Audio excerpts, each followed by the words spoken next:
Ever wondered how to turn your home into a lush, exotic paradise? To transform the familiar spaces of our daily lives into something more vibrant, more alive?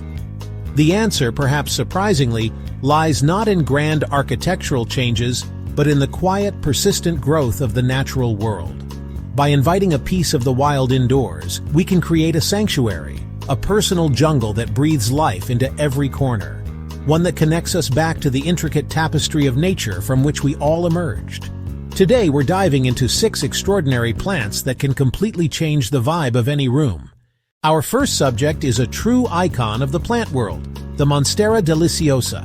Its name, which translates to delicious monster, hints at its dual nature. Its most distinguishing feature, of course, are the deep splits and holes in its mature leaves, a characteristic known as fenestration. But in the dense understory of the Central American rainforests where it originates, this design is a masterful strategy for survival. The Monstera's splits allow the limited light to filter through its upper leaves, reaching the lower ones and ensuring the entire plant can photosynthesize efficiently. In its natural home, the Monstera must withstand torrential downpours and powerful winds. Caring for this magnificent creature in our homes is surprisingly straightforward. Providing a moss pole or a trellis for it to climb allows it to express its natural vining habit, reaching for the light as it would in the wild. We now turn our attention to a plant that brings with it a flair for the dramatic, the Strelitzia nicolai, or the bird of paradise. Its common name is no mere flight of fancy. It is a direct and fitting description of its extraordinary flower, which bears an uncanny resemblance to the crested head of an exotic bird, poised as if ready to take flight. Native to the subtropical coastal forests of southern Africa, the bird of paradise is a statement piece. When a sunbird lands on the blue petals, which form a perch, its weight triggers a mechanism. The petals open, dusting the bird's feet and breast with pollen. It craves light, and lots of it. A position near a south-facing window where it can bask in several hours of direct sunlight is ideal. Our journey now leads us to a plant that has become a darling of the interior design world, the Ficus lyrata, or fiddle leaf fig. With its bold sculptural presence and enormous violin-shaped leaves, it functions less like a simple houseplant and more like a piece of living art. It has a distinct personality, a confidence that can define and anchor an entire room. Originating from the lowland rainforests of West Africa, the fiddle leaf fig is, in its natural habitat, a towering tree reaching heights of over 15 meters. It desires a spot with plenty of bright indirect light, but is sensitive to the harsh direct sun, which can scorch its magnificent leaves. Watering must be done with care. It prefers a thorough soaking when the top few inches of soil are dry, followed by a period of drying out.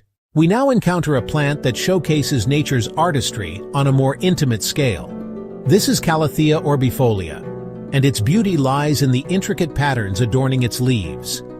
Hailing from the humid, dimly lit floors of the Bolivian rainforest, the Calathea orbifolia has evolved to make the most of its shady environment. As dusk falls, you can observe the plant slowly raising its leaves upwards, as if folding them in prayer for the night. To witness this slow, silent dance is to form a deeper connection with the plant, observing its cycles and its quiet existence. It thrives on humidity.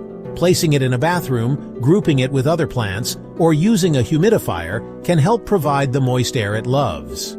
It prefers distilled or rainwater, as it can be sensitive to the minerals in tap water.